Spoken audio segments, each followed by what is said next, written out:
I'm making a video game. Last time I deleted the entire project and gave a few people a heart attack, only to triumphantly announce that the whole thing has moved from ClickTeam Fusion 2.5 to Construct 3. After that shocking announcement, I promised that the next devlog would focus on the topic of designing difficulty. So, let's talk game design. But first, I haven't had to do much because now that we're running in Construct 3, nothing breaks every 5 minutes to require my immediate attention, and what I have done is kinda hard to demonstrate. I've added full controller support just to make sure that works. This was tricky because of a weird setting that Construct has, which made it eat up certain inputs and duplicate others. You can't see any of that in video form, so I'll just tell you that it's fixed and move on. It's fixed. We're moving on. In preparation for releasing the demo I mentioned last time, Where's the demo, Zane? I've started implementing a settings menu for those of you without an RTX 3080 to run this incredibly demanding high-tech video game. There are 4 graphical presets ranging from high all the way down to toaster, and all they do is disable parts of the background.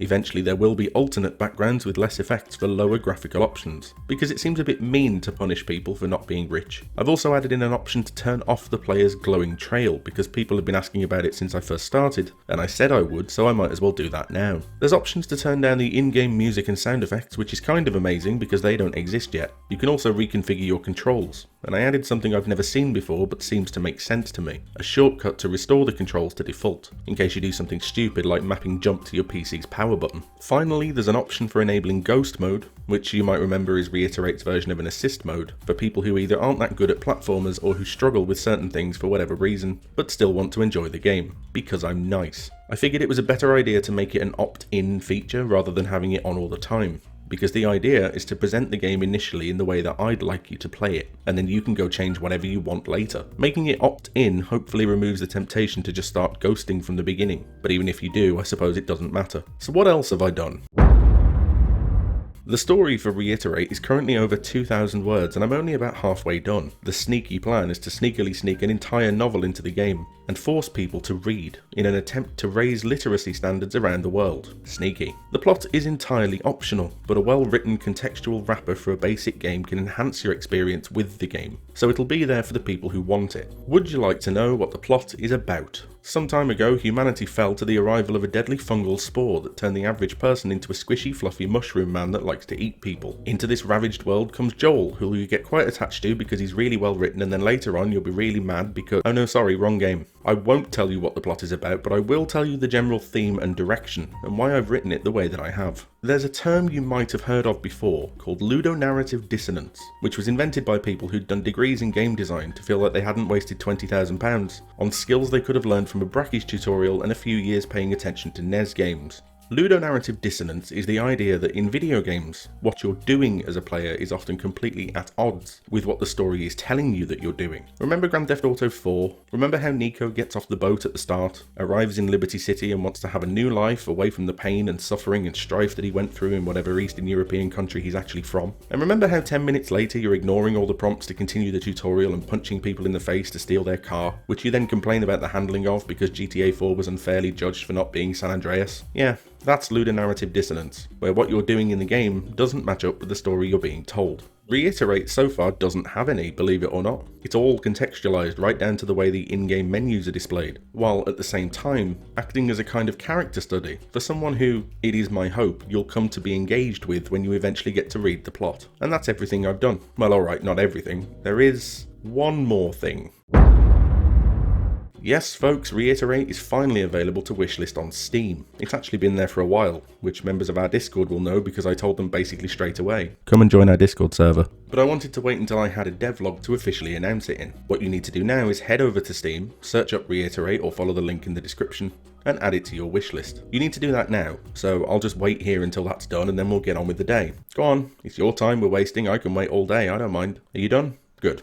Thank you. The end goal is obviously to catch up to Carlson, which is possibly going to be difficult because Danny has over 2 million subscribers and I have not that. So go and tell everyone you know that hey, there's a 2D platformer on Steam that needs wishlisting. I'm sure that'll be very original and everybody will be very happy to add it to their wishlist, especially if you do tell literally everyone you know and your mom gets very confused. Right, that's all out of the way, so let's get on with talking about Designing difficulty is, well, difficult. Because of that, we're going to split the difficulty discussion into 2 separate videos, since I'm about to ramble in the usual way for far too long about a thing that I thought was super obvious, but that people seem to struggle with. We need to start by looking at what difficulty is for, and why we might want to make our games challenging in the first place. Why don't we just let them wander around at their own pace and do whatever they want? Well, sometimes we do. Minecraft Creative Mode, for example, has no difficulty whatsoever, other than whatever you add by the limits of your own imagination and available time, and sometimes trying to get a 1 in 45 trillion shot at a perfect speedrun. What we're looking for in most cases, including Creative Mode, is a method of engagement.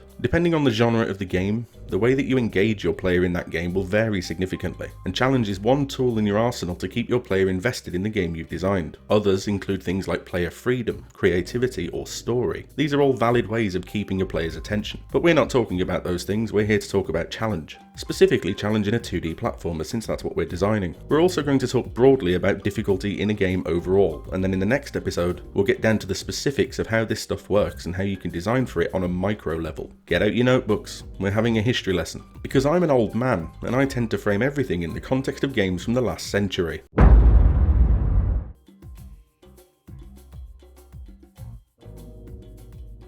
The main Mega Man series has always had an interesting approach to difficulty, because they let you pick from a number of available stages to tackle in any order you like. This means a good chunk of the game's stages have to be more or less around the same level of challenge, and usually that level is set quite high. Now, certainly there is an optimal order to tackle those levels in, and sure, you might get items in one level that make your experience in the others a little bit easier, but for the most part we're operating at about the same level throughout. In order to do that, the level of challenge has to be quite high, because otherwise it'd take you about 10 minutes to clear 50% of the game, and you'd want your money back. Remember, this series started at a time when games cost upwards of £60, and couldn't store a lot on their cartridges, so value for money has to come from somewhere, and it usually came in the form of replayability due to challenge. Mega Man has a soft form of trial and error gameplay, which is something we'll look into in more detail later on. You try, you die, you learn, you try again. Over the course of multiple playthroughs, you learn more and more about the level's layout, enemy weaknesses and its pitfalls, while at the same time, your mechanical competence in being able to run, jump and shoot is increasing because, as we all know, practice makes perfect. Now, this isn't difficulty for its own sake, even if it did make it harder to polish off a game in a weekend and complain to your mom to buy you another one, because you'd beaten that one already, and then have her say no because her new boyfriend needs a new car and money for some beer, and that's why you had to have a combined Christmas and birthday present this year, and then your grades start to drop and you're lashing out at school and get labelled a problem child. This is not that. Mega Man is training you. The opening levels will drip feed you a variety of weaponry and tools, and teach you about both platform mechanics and enemy patterns, because by the time you've cleared the open selection at the start, you'll move into a different challenge, usually Wily's Castle. Wily's Castle is a linear series of levels and bosses that amalgamates everything you've learned so far. It'll reuse platform mechanics and enemies in a remixed, harder arrangement, because it knows if you've made it this far, unlike when you're jumping from level to level, you've already definitely encountered this stuff before. Reiterate doesn't have uniform difficulty. It's actually of the second and most broadly popular type of challenge that we're about to move on to. But this idea of training the player to the point that they have no excuse to not know how to deal with something is one that we will be taking advantage of. The second type of challenge is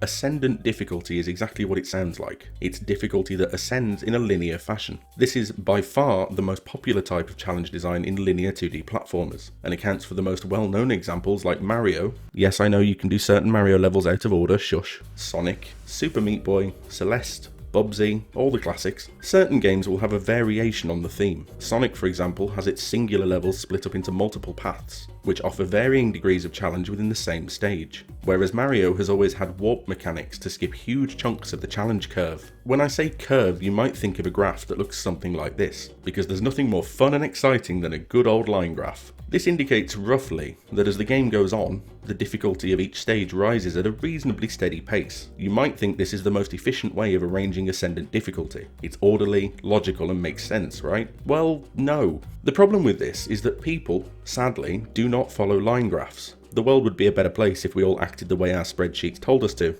but never mind. What I mean is, if a game follows this curve, it's expecting the player's skill level to keep pace at the same rate. But what actually happens most of the time is there's a point somewhere around here where the game will start getting progressively harder forever, but the player isn't necessarily able to keep up. What this means is that all of this, after that point, is pure frustration, because the game is getting harder but the player's skill hasn't improved on a smooth line upwards, so every new challenge is very nearly beyond the player's ability to complete them. There's a stand-up comedy set by famous comedian Dara O'Brien, where he talks about how video games are the only medium in the world that will lock content behind you being good at them. I won't include it here because the copyright gods will strike me down with the force of 1,000 dying stars, but it's available on YouTube and I recommend you check it out. What Dara is so eloquently referring to is what I've just explained. On games with a smooth curve upwards, there comes a point for most people where the difficulty curve is just too high for their skill improvement speed, because the pace of the game's challenge is outstripping their ability to get good. Let's do something very exciting and look at more charts and graphs, because I understand how to make compelling YouTube content. Dear God, please subscribe. Have you ever played a game whose difficulty curve looks like this? You're going along, you're doing okay, and then suddenly there's a massive spike in how hard the game is, which comes out of nowhere, and once you've dealt with that, you're back onto the curve you were on originally.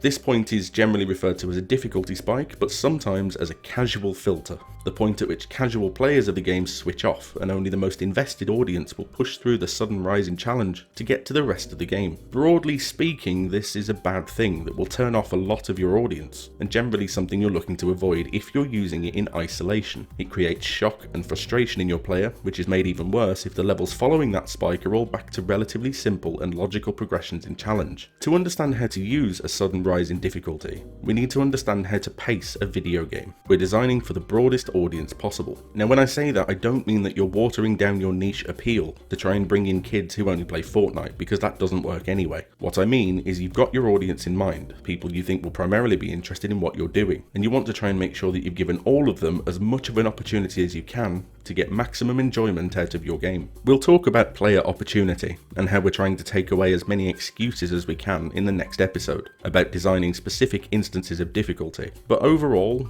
you want your player to have had every reasonable chance possible to get good. Fire up those like buttons, we're back on the charts again. Time for a bit of audience interaction. Look at this graph. Every time I do, it makes me laugh. And see if you can tell me which game series this relates to. The red line is the difficulty progression of the game. And just as a pro tip, I'm actually already giving you the answer. Pause the video, go down to the comments and put your answer there. We'll wait for you here, don't worry. Did you do it?